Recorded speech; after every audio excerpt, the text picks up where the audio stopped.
everyone, and welcome back to the Zest. My name is Teju. I'm your host, and I am so thrilled about today's episode. We have a treat. Calling this a treat is an understatement. I have Koya Webb, who is an international holistic health coach, an author, a speaker, all-around rock star, and the founder of Get Loved Up. She's here to share her infinite wisdom, teachings, her journey with us, and I'm just honored and humbled to have Koya on the show today. So welcome, Koya. I'm so excited. This has been a long time coming, and we're just chatting. Your team has just been so amazing, getting everything scheduled, and I'm just thrilled to have you on the show today. Well, thank you so much for having me. You're such a breath of fresh air. I'm just happy to be able to connect with you. Thank you. Your journey, I just want to dive in because there's so much for us to talk about. Your journey is incredibly fascinating. So would love to learn a little bit more about how you got to where you are. I know you started off, you were running track, and, then you got into yoga, and you've become this, I would say, expert and go-to person in the industry. So walk me through that track injury, how that shifted you into your wellness and holistic health and yoga journey. Being a Southern girl from Tennessee, I never thought that I'd be living in California and traveling the world and teaching, wellness for a living. I thought I would get like a job as a nurse or a doctor or do something common that my parents thought I should do to make money, And so starting off and being able to go to college on a full scholarship was a blessing and such a privilege. And I'm so grateful because I know a lot of people don't have that. And I didn't really understand like how much it meant to me until I lost it. Right. Wow. So I knew how hard I worked for it. And I knew like, all right, this is it. This is the ticket. But I didn't know how devastating it would be to work for something so hard. And in one day, without any warning, just done. Wow. What happened? And, I was an athlete in high school, not to your level at all. I played basketball, soccer, and lacrosse. And I know that passion for the sport, that training, like you put so much into sports and athletics. What happened? And, what were your feelings when it first happened? Well, I was coming home from class and I just got this sharp pain in my back. And that pain dropped me to the floor. It was very intense. Wow. And so I was just like, wow, what was that? I thought I'd gotten shot. And I went to the doctor. They said, you have a stress fracture. You have a stress fracture in your fourth lumbar vertebra. And, they told me I was out for the season. And so training that long and then one day you're out for the season, I was in denial first. And then I was just like, well, what am I going to do? Like everything that I know has been track and field for the last decade of my life. So I went into depression. I was crying in classes and I just couldn't keep it together. And my coach was like, you're a great student. And at the time I was team captain. They were like, you can always coach. But at that time when you're putting all of your efforts, but I didn't know what I didn't know. I didn't know how to take care of myself. I didn't know that, not sleeping 6 to 8 hours a day was going to catch up with me. Right. So when I found myself in this devastated place, my teacher said, hey, I can't have you, with these outbursts of tears during class. And she sent me to the counselor. Wow. And so I went to the counselor and the counselor suggested that I try yoga.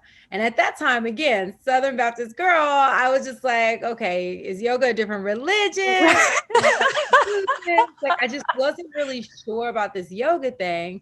And then of course, going into class, no one looked like me. So I'm just kind of like, I don't know about this. Right. You're like eyebrows, raising a little bit.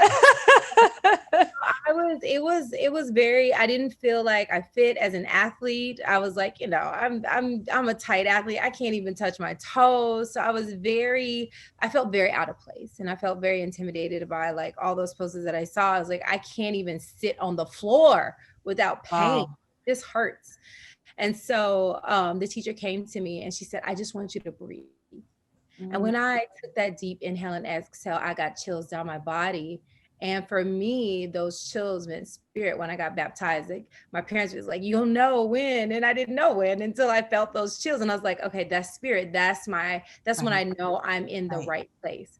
And so once I felt this, I was like, okay, let me just stay. And if I could just breathe every day, just breathe more, I'm good. So I started breathing and sitting as much as I can and doing as much as I can. And I got stronger and stronger. Then I started swimming and biking.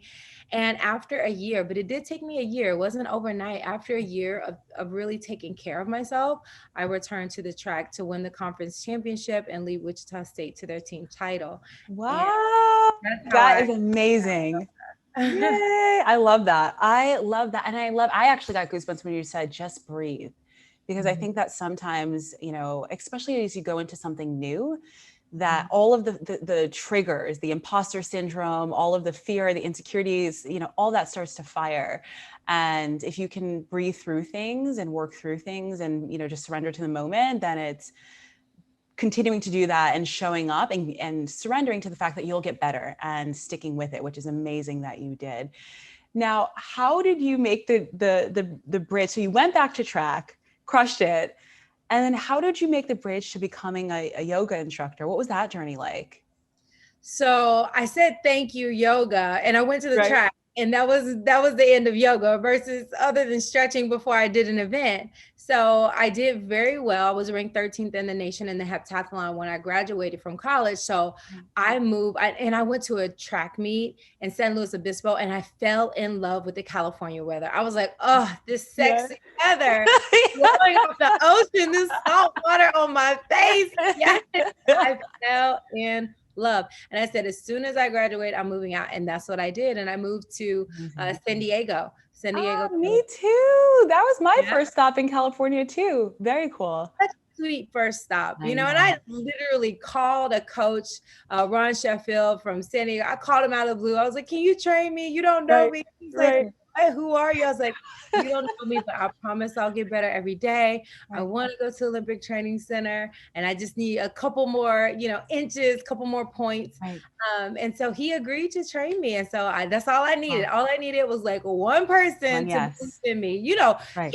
Everybody back home was like, Koya has lost it. Like, coach used to always say, like, Koya says the Right. most outlandish, hard to believe things, but then she It does it. happens. It happens. So I've always been a person who Right. has to prove my worth Yes. and prove my value to people, Interesting. like, over and over and over again. Right. But Right. I was like, that helped me believe in myself, Mm.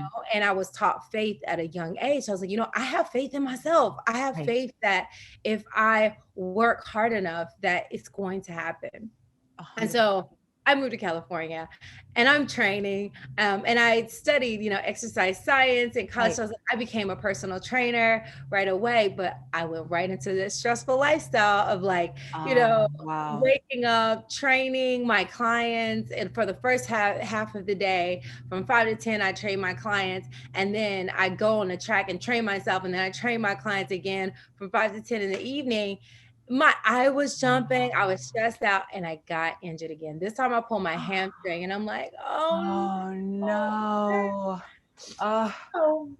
I went back to yoga. I was like, yoga, help me.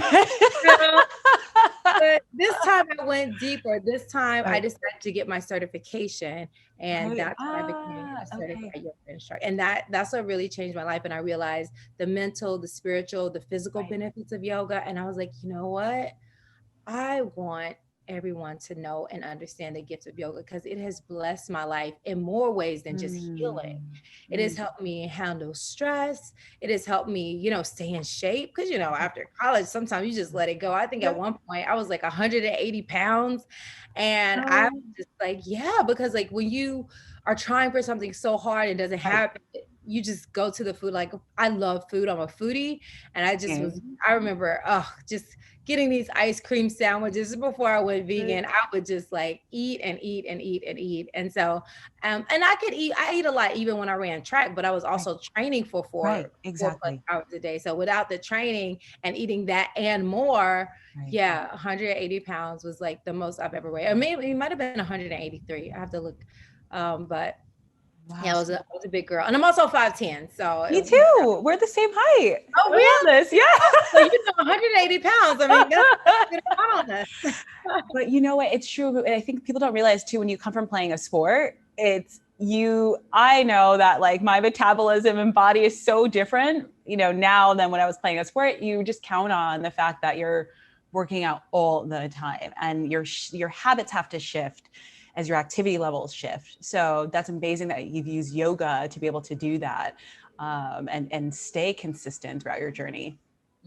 Yeah, absolutely. I'm really excited. I mean, even now I'm just like, I appreciate the resilience that I learned from Right. yoga, like the Right. consistency, the work ethic. Like I will never use that. Like being an athlete is definitely one of those things that teaches you resilience. And, I think that sometimes people think yoga. I remember when I first started getting into yoga, I would look at people practicing yoga. Oh, they look so elegant and it looks so effortless. My first yoga class was a complete hot mess. Like I could not do anything. I was on the struggle bus. Walk me through, your journey of just getting the practice. Like yoga is a practice. And I don't think people like take that word practice seriously enough in yoga. The high points, the low points, points that you wanted to give up ever. Walk me through some of that. Oh, I wanted to give up every day, at least for the first year. Every day was Mm, painful. Like it was so painful. I remember I right, tried to get in Lotus. I'm like, is my foot supposed to feel like this? Is it supposed to feel like my ankle is gonna break off? Is it supposed exactly. to feel like my brain is gonna ooze out of the top of my head when I right? Are y'all sure? Because this is not blissful. This is not the bliss No, I was thinking, I'm not in a happy place right now. Like what are you talking right. about? I'm insane. I was like, wait, am I supposed to black out when I stand up? I mean, I just had all these questions. Like, I mean, are we sure this is okay? And so, I mean, it was a growing kind of something I had growing pains through. So Right. in school, I did basic yoga. But Right. then when I got my certification, I had to go to Ashtanga. As an athlete, it wasn't just a vinyasa flow. Take Right. your time, and Ashtanga can be very intense. Especially if you're an athlete, you're going to push yourself. Ashtanga can also be very gentle. It just depends on how you approach it, right? Right. But Right. for me, I approach it like an athlete. Like the teacher says, I need to do something, I'm going to do it. Right. And Right. has to do it to the best of my ability. It's not like I'm just chilling out. So I also had to learn compassion for myself. So through Mhm. yoga, I learned that you don't have to push it. If you're being told to pull, but your body's saying don't pull, then you don't pull. So yoga also taught me like self respect and balance, and how to find what feels good in my body, how to take it slow, and some days push harder. I remember after the first 4 weeks of my yoga teacher training in Ashtanga, I remember getting a detox crisis. So I was sneezing and sneezing. It's like actually like having the flu, because your Wow. body is cleansing so fast, Right. all of the Right. movement, all of the blood flow and everything. And that was like, wow. I was like, I'm getting sick. I'm not supposed to get sick. This is supposed to be good for me. But then the teacher explained to me, no, you're having a healing crisis. Like that's just your body detoxing. It's totally fine. So here I am. I never would have done it before. I'm still going to class. My nose is snotty. I got tissues Wow. next to me. I'm sneezing, and we're all just in there. Everyone's just breathing in all this stuff. And I'm like, I don't even know what I'm doing, but heck, it feels like I'm being accepted just the way that I am. So I think I'm just going to stay here. I love that. I love that. That's amazing. Because so many people quit after that point. They're like, I'm not feeling good. This is really hard. I'm out. Like, what were the mantras or kind of what was that mindset shift that kept you coming back, even though you were, having this detox moment? It's hard. How did you shift your thinking to stick with it? Well, I think one, I'm an athlete, so I don't really give Right. up. I'm also a Leo, so I'm very loyal. You're a Leo. I decide to do something, I'm kind of like committed to it until Right, like, I'm not okay. Like I'm, right, if it's threatening my life, then that's usually what it takes for me to right. stop something that I know is good for me. So even though I felt these ways and I felt like I wanted to give up and quit and not come to class. I mean, I'm the kind of person, I had a perfect attendance throughout my entire, I just always show up, like, even like for the women's stuff, it's like I'm showing up, I'm still there, so I was there. I had pretty much perfect attendance. And I think the teacher letting me know, like, this is normal, this is okay. Mm, It's right. okay to have pain. If you can't put your feet on top of your leg, just she gave me modifications and things like that. So, I think one, my personality, and two, just having Carolyn Clable was my teacher, just having a good Okay. teacher, just to say like, hey, it's okay not to be perfect. It's okay if you can't do all the poses other people do, and she would tell me like, you're tall, so she was tall too, luckily. Right. So she was like, it's gonna take you a little bit longer to get certain things, and that's okay, so I think having that encouragement that it's okay. And I think a Right. lot of people need to hear, like, it is a practice, like you said, and it's not about the poses, it's really about Exactly. the commitment. It's about the consistency. It's about showing up for yourself every single day, because if you show up for yourself, that at the end, when you lay down in Shavasana, you're going to be in a better place. Right. I love it. I love it. Now, some of our viewers are new to yoga and new to the different types of disciplines and styles of yoga. Walk us through a couple, and then I would love to know, what is your favorite and why? Oh, that is such a layered I question.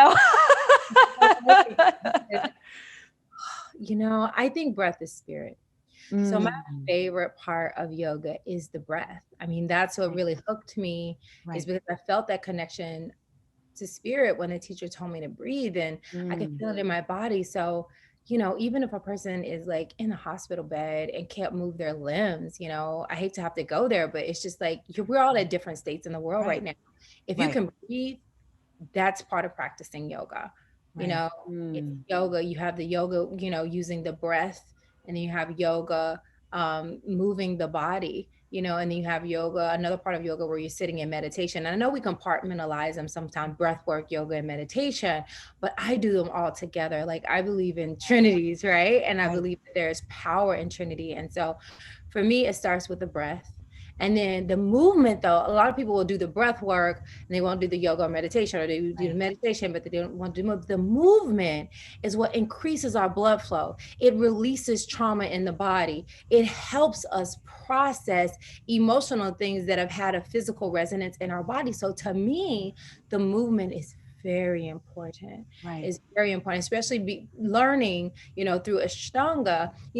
We have different series that are specifically for the nervous system, Right. specifically for different things. It's not just about getting into the perfect pose and having Right. the perfect alignment. It's Right. about, when you align your body in this way, it has a healing and cleansing and purifying effect. So I it's love about that. purification, Right. not the pose.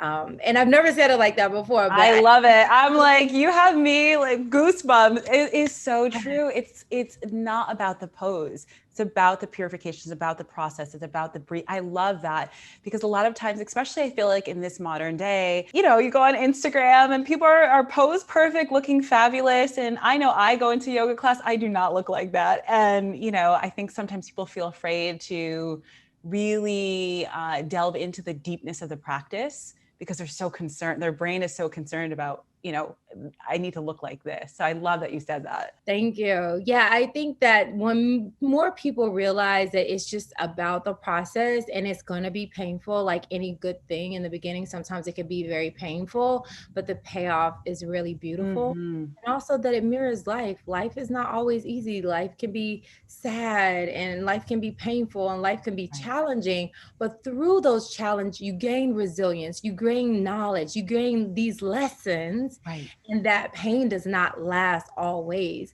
because, and what you get from going through that is, again, you get wisdom, you get knowledge, you get understanding, and we're growing and thriving, as people. And even when you look at humanity, we're going through a huge learning of really learning who we are. Right. And so I feel like it's really important for us to understand it's going to be exhausting and it's going to be Right. painful, but it is necessary for us to communicate with one another, so that we can understand and we can be gentle and nurture each other where we need to be nurtured, so that we can thrive as one. Right. Right. It's so true. And I think that sometimes we forget that there is pain. Sometimes you grow through pain, and Mhm. as hard as it is, and sometimes, it's a key part of life. And I think, having a mindset that, is resilient and is expansive allows you to get through those challenges, as well as having disciplines to keep you healthy and keep your mindset healthy. Would love to know, like, what are some of your disciplines or daily practices or annual practices that you live and you do in order to live an overall healthy lifestyle, to keep your mindset on point? You've got so many, business ventures and, team members relying on you. What do you do to keep yourself physically and mentally healthy? Well, I practice at least the breath work every single day. Right. Usually breath work, meditation, and journaling when I wake up, just to process my emotions, process my feeling, holding a lot of space. I go through a lot. I talk to a lot of people on a daily basis. So it's really important for me in the morning that I start in a grounded space, that I start connected with spirit, because things can go left and right and all type of ways, so Yeah. you have to really ground. So for me, starting when I'm in the bed, doing my breath work, breathing, connecting with spirit. And then I'll sit in meditation, just sit up in my bed and just enjoy the stillness, enjoy, the divine downloads that come through when you give yourself that space and time. And then just journaling, just writing how I feel. So I start my day with that. And then I go into my yoga flow. That's a lot of fun. So I do anywhere from 10 minutes to 2 hours. So it just depends on what I have time for that day. And then I usually do another meditation, burn some sage, and just, connect with my plants. I love to go out in nature after my practice. So depending on my time, like I'll either go out in nature. I love having a little time in nature after my practice and meditation. And then I get into my work day. And then usually midday, I have a note on my phone that just asks me, how do you feel and what do you need? Because sometimes I just go, and I forget to eat. I forget to drink water. I forget to take care of myself. So that alert is really important, just to check in. So hydrating myself. I'm a 16-year vegan. So eating plant-based nutrition is how I keep myself up. And then at the end of the day, also journaling and practicing breath work before I go to bed. So just quick question about your meditation. Do you listen to music? Are you just in the stillness? What do you do, and what approach do you take for meditation? That's such a great question. And it just depends on how I feel. Recently, I've been doing a lot of breath work and meditation. So that involves me, doing a specific breathing practice and then just meditating without any sound. Sometimes I do guided meditations because I love hypnotherapy. I love listening to solfeggio tunes and binaural beats that balance the left and right hemispheres of your brain. So there are just so many ways that I meditate. Like for me, meditation is like an outfit. Like I put on different ones depending on how I'm feeling and what I want for the day. I love that. That's a great tip too, because I think sometimes people think there's like one way to meditate and this is the way you're supposed to do it. But I love the analogy that it's like an outfit. Like, what do you need and what are you feeling? And then stepping into that and following that practice. Now, you mentioned something else. You've been a vegan for 16 years. How did you get into veganism? How did you transition? Was it difficult? Walk me through that journey. Yes, it was difficult. I know people say it's so easy. No, it was hard. I'm coming from the South. Okay. I love food. I love to eat. And so for me, it was knowing that this is the best thing for my health. This is the best thing to really combat world hunger. And this is the best thing for the planet, period, point blank. That is why I've been vegan for 16 years.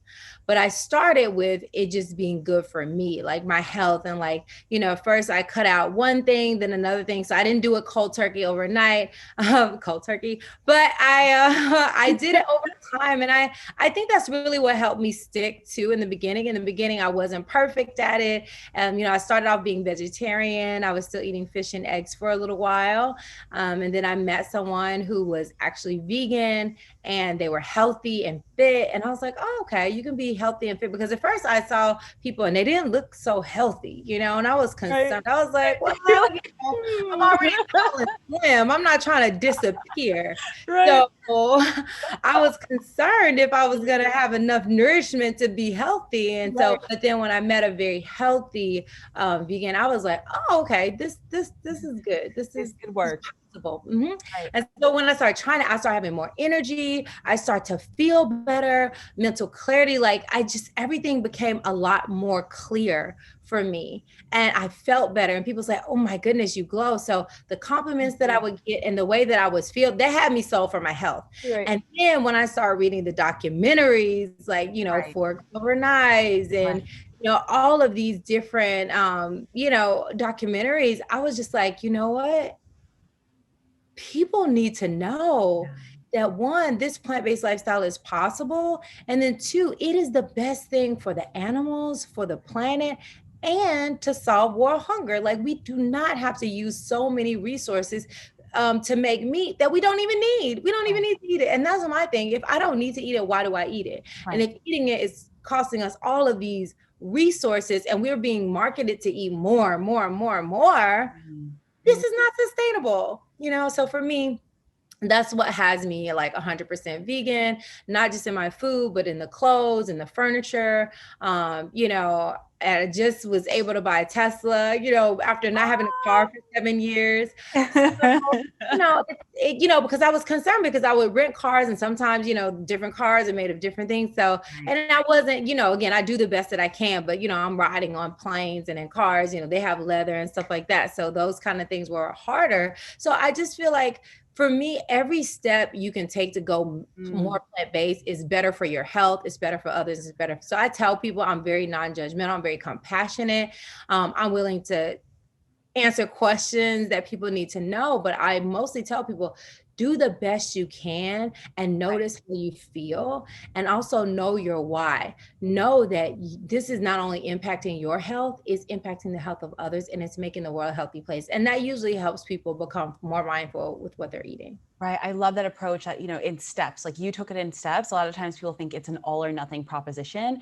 So then they get overwhelmed, and it can be steps. You can find those things like, hey, I was actually doing another interview today and we were talking about being a flexitarian. So, saying, okay, I'm going to first choose 5 days where I'm vegan or vegetarian and then eat meat 2 times. And that's what this person is doing. And that works for them. And then they're slowly transitioning into becoming a vegan. And I was like, that's awesome because it's sustainable and it can, help you get those quick wins so that you stick with it and then you build and you shift your life over time, which is incredible. Now I want to transition because you are a rock star entrepreneur. You've done so much. I want to talk about Get Loved Up for a little bit. So walk me through that, all the things, how you built it, some of the programs, the community that's a part of it. Walk me through that a bit. The app too, there's, just a ton of richness there. Absolutely. Well, Get Loved Up was birthed because I realized that I couldn't love myself to the detriment, and a lot of times I'm being empathic. I want to love others and pour into others and help, but I would often find myself exhausted.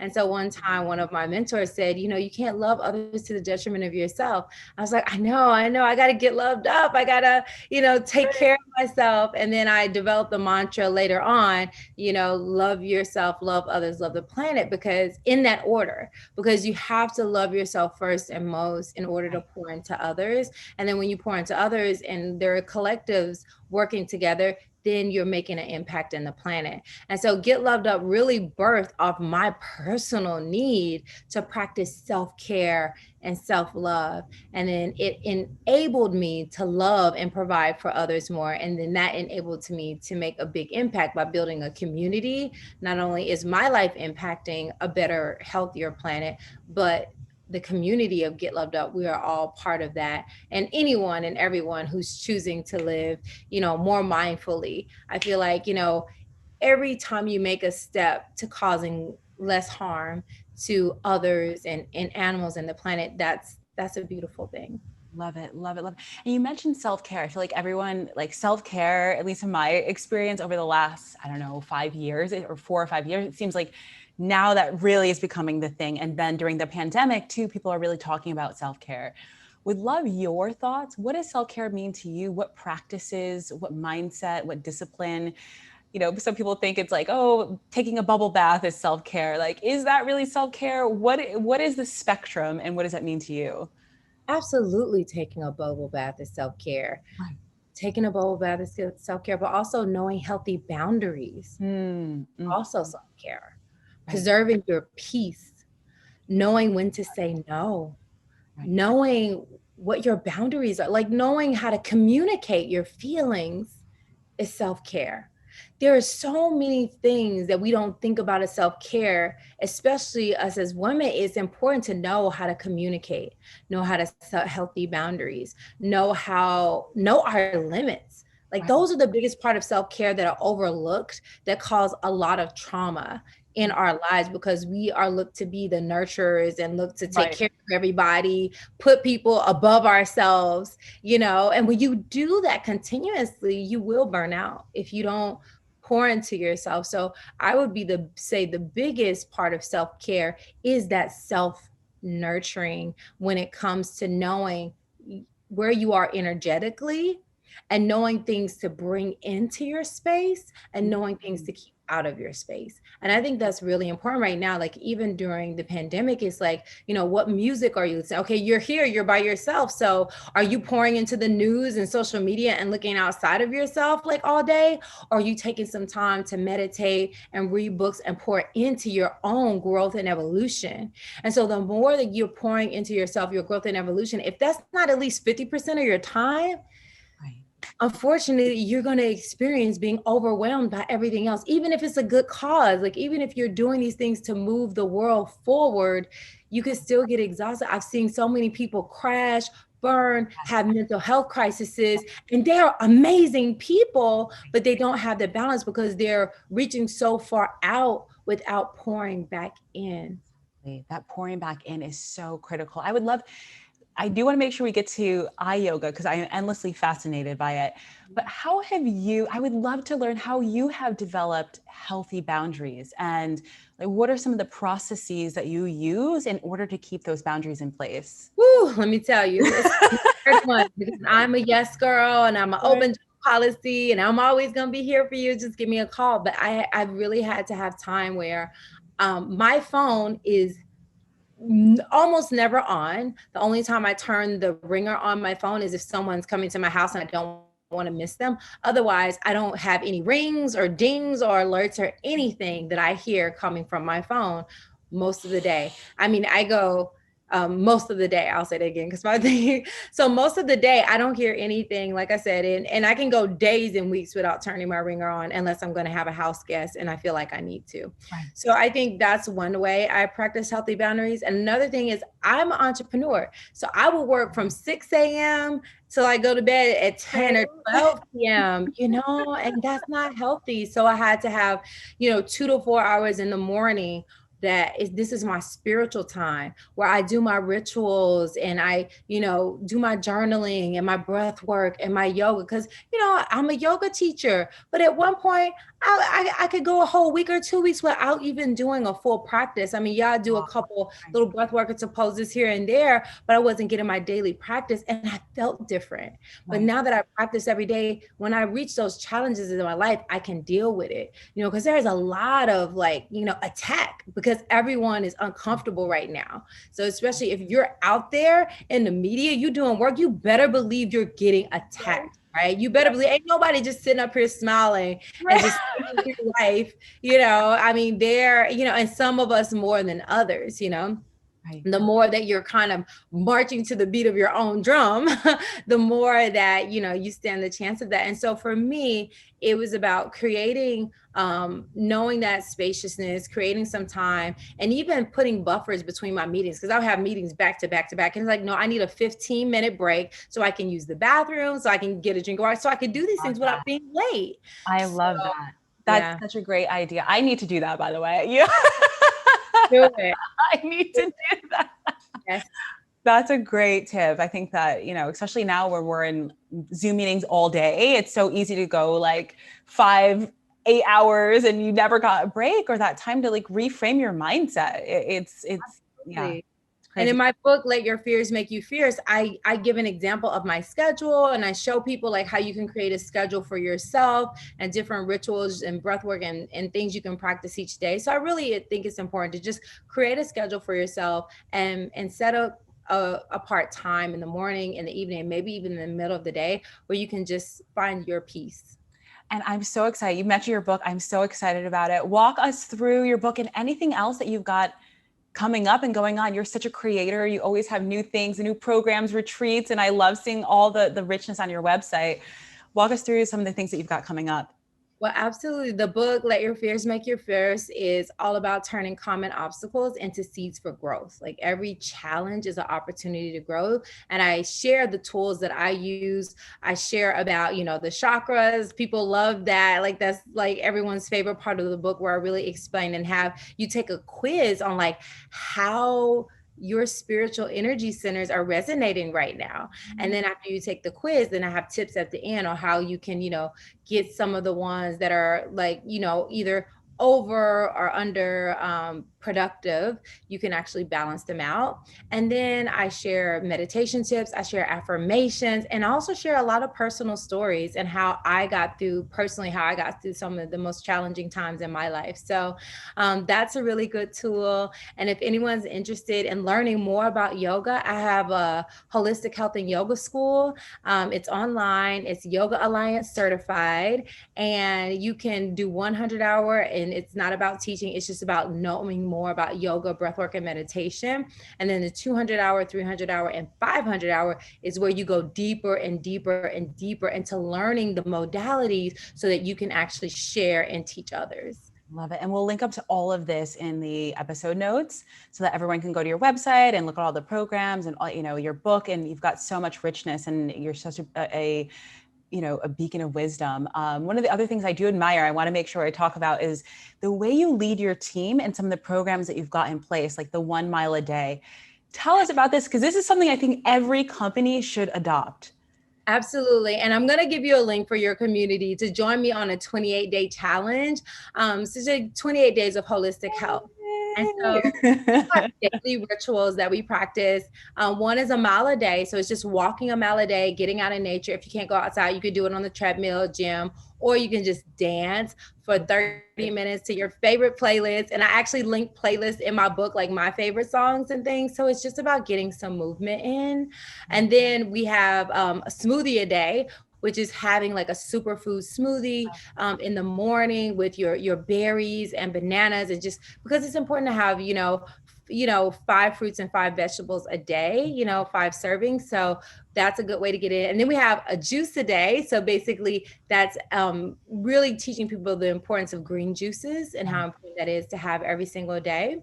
And then we also have, dance daily, which is about just moving. So that one.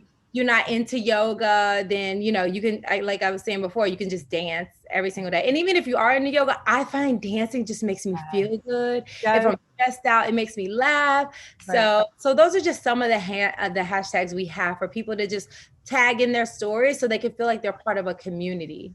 I love that. I love that. We'll link up to all of that. And yes, people who are watching this, please use those hashtags and take some of these practices. I think it's the instilling the practices in order to make your day as rich and abundant as possible. And I'm a big juice smoothie person. It just it's like a practice and a ritual that nourishes my body. But then too, it helps me shift into, okay, now I'm going to have a high performance day because I've fueled myself with high performance nutrients. So love all of that. Love all of it. I could talk with you forever. You have so much amazingness to share. I do want to make sure that we talk about eye yoga before you go. Talk to us about eye yoga and then lead us through, if someone wants to practice eye yoga, what is something that they can do? Absolutely. Eye yoga is so important right now because we're spending over 5 to 7 hours a day in front of our phones and our computers. So the blue light that we're getting and the strain that we're causing on our eyes is real. A lot of people are just reporting headaches and blurred vision and things like that. So just practicing eye yoga when you've been in front of your phone or your TV for more than 30 minutes can help relieve some of that stress and strain. So I'm going to take you all through it. So Go through it. Take a deep inhale. And exhale, sigh it out. I invite you to close your eyes or gaze softly at the floor. And then just look down as far as you can, down with your eyes closed, keeping the head still. And then look to the right, as far as you can to the right. You're going to feel the tension releasing from the eyes. And then look up, as far as you can up. And then look to the left, as far as you can left. And then look down, as far as you can down. And then big circles, create big circles going clockwise, massaging the eyes on the back of the eyelids. And then counterclockwise, big circles. And then zigzag, look left and right and left, going all the way to the bottom and then all the way to the top. And then gently rub your hands together. And then place your fingertips very gently on your eyelids and just gently massage any place that you feel like needs a little more love. Gently massage. And then slowly release. All right, that's eye yoga. That was amazing. I feel like the tension, I feel like I was holding tension here, and I feel like, like it was released. That's amazing. How would you recommend someone incorporates that into their day? Like, how often should they do it? Are there optimal times to do it as well? Absolutely. If you've been on your phone or your computer for more than 30 minutes, do it. So that means depending on how much you use your devices. And so this was perfect. We've been on here for over 30 minutes. So we just did the eye yoga. Perfect. So even after every Zoom call, you can do it. After you've, been on the phone, just do it throughout your day. Make it like your regular thing. And you'll notice when, like, if you haven't done it all day and then you do it, you're like, woo, I really needed that. I'm still feeling like it's weird. It's like almost this tension just released through here. I love it. Thank you so much. Where can we find you online? Thank you so much for having me. You can find me at koyawebb.com, KOYAWEBB. Thank you so much, Koya. I am just blessed and grateful to have you today. Thanks for teaching us and being with us, your presence. Honored and humbled. Thank you so much. Thank you. Blessings.